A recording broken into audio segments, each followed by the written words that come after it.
Hello, welcome to section 9.2. We're going to talk about correlation. So correlation is basically a way of saying how strong or how weak a pattern is between two variables, x and y. So first few examples that I have on here are just a picture of just showing what a positive correlation would be, which means when you increase your x values, so as I read left to right, as I go left to right, what happens to your y values, and as you see, those increase as well. So if x increases and y increases, it's what we call a positive correlation. If x increases and your y values are decreasing, that would be a negative correlation.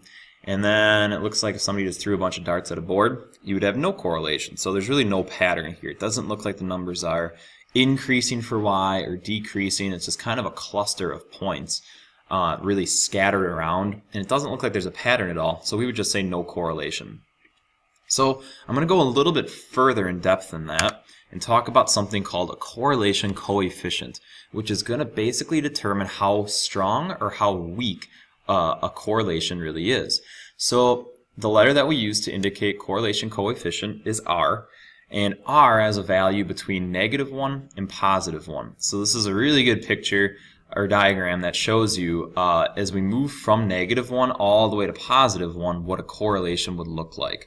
So if you have a really good pattern between two variables and your x's are increasing and your y's are decreasing, so if you have a really strong negative correlation, that would look like this, and you would have an R value somewhere close to -1. If your R value comes out to exactly -1, that means you have a pretty awesome set of data where your y's are perfectly increasing as your x's, your y's are decreasing as your x's are increasing. -0.7, so now it's a number that's getting closer and closer to 0. Notice we still have a trend, but it's just not nearly as strong as the one before. If you keep moving closer to 0, notice it's getting scattered farther and farther apart, and once we reach a correlation coefficient of 0, that's that no correlation example where it doesn't look like there's really a trend that's going on. It doesn't look like your y's are increasing or decreasing in a pattern. It's just kind of like your points are everywhere. Notice as I start increasing to the positive side, though, it looks like my points are starting to increase more and more. These ones are clustered together more in a linear shape, so that's why a 0.8 would be a lot stronger of a correlation, leading all the way up to a beautiful positive correlation when your R value would be +1. So if your R value is negative, you would have that negative correlation. If your R value is positive, you would have a positive correlation. And again, when we're talking about data, you would want to be either at one end of this or the other end if you really want a strong correlation between your data. So what we're going to do is take a few points. We're going to determine a least squares regression line. So that's that linear regression that we talked about in section 9.1. And then we'll determine what the correlation coefficient is and then interpret what it means. So first of all, I'm going to just get an idea of where these points would lie on a coordinate plane. So I'm going to make a really rough idea of what a sketch would look like here. So 1, 4 is going to be a point somewhere up here. 3, 3 would be somewhere over here, and then 5, 1. So it's a few points. Again, this is just a really crummy model, but it's just showing you an idea that we have 3 points that look like it's going to be a negative trend line that I could draw through these. So what you would expect is a negative slope and also a negative correlation coefficient. So what I'm going to do is go to the calculator, and we're going to go to Stat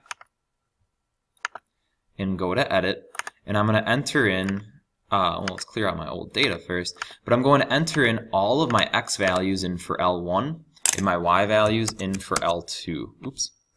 So I have 1, 3, and 5 are my x values, and then my y values are 4, 3, and 1. So then again, they make coordinates, so 5, 1 is a point, 3, 3 is a point, and 1, 4 is a point. Once you have your data in, we're going to go to Stat, go over to Calc, and then down to the 4th option, because again, we're doing least squares regression, which is linear regression. So I'm going to hit Enter a few times, calculate, and here's my trend line. So I'm going to round to 2 decimal spots on this. So I get y equals -0.75x plus 4.92. Y equals -0.75x plus 4.92.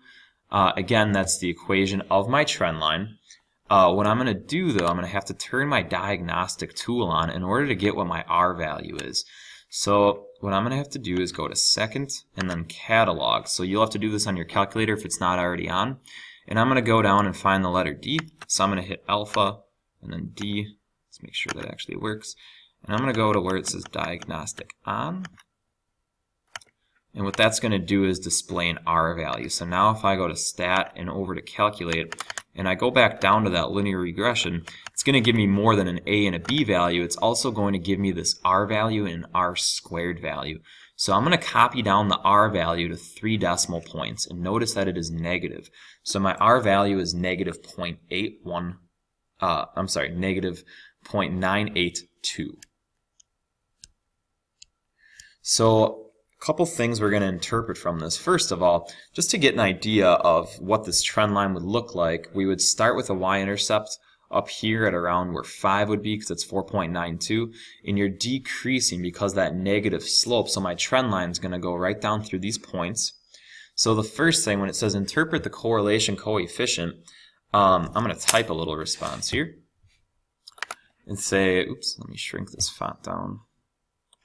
Let's say the correlation coefficient is a negative number since the correlation is negative. The correlation coefficient is close to -1, which indicates a strong negative correlation. So I'm saying that word correlation a million times. Again, it just means pattern, basically. So there's a really strong pattern between my X values and my Y values. If you were to have something, so I want to give you an idea of what it would look like if it really weren't that strong looking. If I had a point up here and another point up here, and then I had one going down, well, yeah, it decreases over time a little bit, but this is not a really strong correlation to draw a line through. And this would have something like a correlation coefficient of maybe like -0.6 or 0.7. So it's not as close to -1.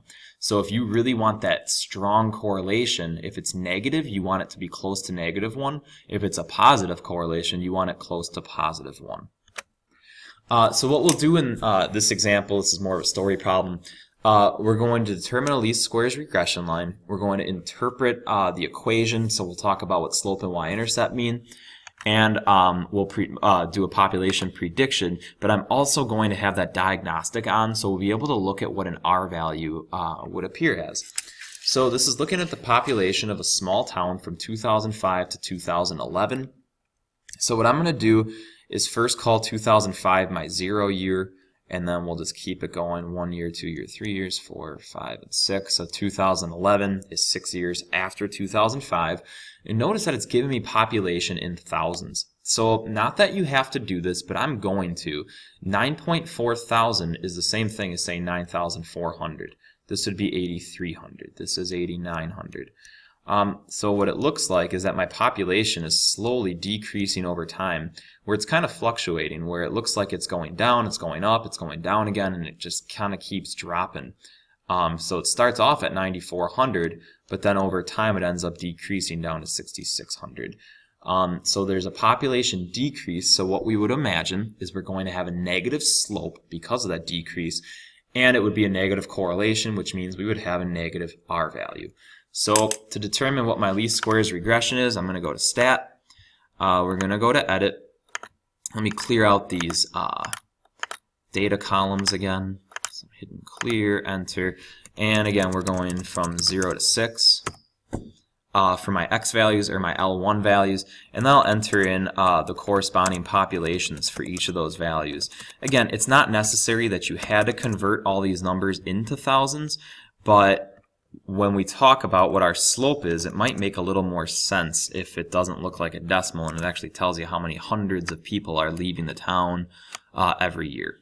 So I have my X's and my Y's in. I'm going to go to stat. I'm going to go over to calculate. And again, we're calculating that least squares regression, that linear regression equation. So I'm going to go down to calculate. And here's my equation.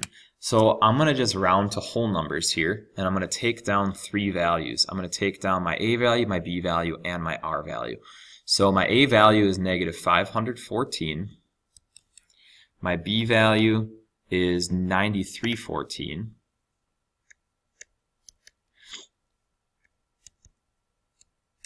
And I have an R value that I'm going to take down to 3 decimals. And my R value is 0.930, but it's negative. It's negative 0.930.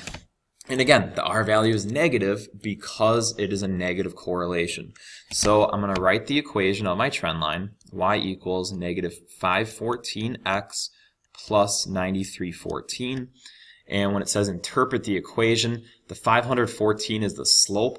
So the slope 514, or negative 514, represents the approximate population decrease per year. So it means that about 500 people are leaving the city every year for whatever reason. The population is just decreasing.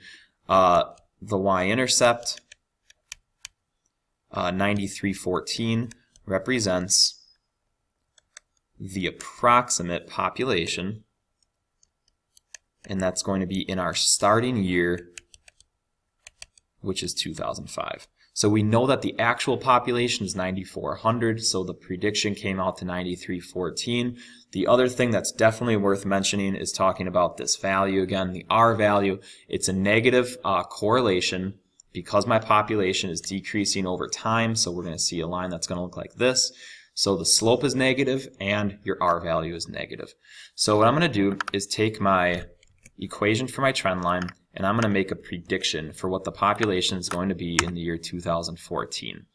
So the population in our first year, which was 2005, was the 9,400. So if we started in 2005 and we're going to 2014, you want to figure out how many years later that is. So 2014 is 9 years after we started collecting data. So what I'm going to do is substitute an x value of 9 because our x values are the time values measured in years. And this is going to tell me what my approximate population would be then in the year 2014. So I'm going to put in negative 514 times 9 for the 9 years later, plus my estimated approximate population in that first year of 9314, and I end up with an approximate population of 4688 people. So again, what that's saying is the population in 2014 is approximately 4,688 people. So it would be a problem-solving problem. You really want to answer that in a complete sentence. You're giving context. You're telling me that you understand that in the year 2014, it's our predicted year. It's 9 years after 2005. The population is approximately 4,688 people. So the recap again, looking at correlation coefficient, this diagram is really huge. This is just taking a bunch of little snapshots from like graphing calculators or a computer, and it's giving you really good R values associated with these data sets. So you can see again, if we have a really strong negative correlation, we're looking at an R value of -1. If we have a really strong correlation, we're looking at that R value of +1.